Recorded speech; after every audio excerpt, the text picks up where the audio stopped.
तहरीक इंसाफ के सरदार अब्दुल क़यूम खान न्याज़ी आज़ाद कश्मीर के 13वें वज़ीर-ए-आज़म मुंतखब गुज़िश्ता रोज़ हल्फ बर्दारी की तकरीब ऐवान सदर मुज़फ़्फ़राबाद में हुई। सदर आज़ाद कश्मीर सरदार मसूद खान ने नौ मुंतखब वज़ीर-ए-आज़म आज़ाद कश्मीर सरदार अब्दुल क़यूम खान न्याज़ी से हल्फ लिया। आज़ाद कश्मीर भर में जश्न। 18 बासपुर की अवाम सड़कों पर निकल आई। कारकुनों में खुशी की लहर, मिठाइयाँ तकसीम की गई। इस मौके पर वज़ीर-ए-आज़म आज़ाद कश्मीर सरदार अब्दुल क़यूम खान न्याज़ी ने कहा कि मुझे सुबह इतला हुई कि आपने हल्फ उठाना है। लोगों ने शेरवानियाँ सिलवा कर रखी होती हैं, मुझे ये भी मालूम नहीं कि मुझे ये कपड़े किसने दिए। अपोजिशन को कोई गिला नहीं होगा, मेरा रिवायत से हटकर इंतखाब हुआ है। कम आबादी और बरादरी वालों को उनका हिस्सा नहीं दिया जाता था, अब ये रास्ता खुल गया है।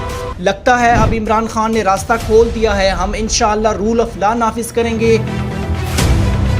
सरदार अब्दुल क़यूम खान न्याज़ी ने मजीद कहा, तकसीम कश्मीर का कोई फार्मूला नहीं आ रहा। कश्मीर पर इमरान खान का एक ही फार्मूला है जो अक़वाम मुत्तहिदा की करारदादों के तहत है। LOC के हल्कों को उनके बुनियादी हकूक़ दिए जाएंगे।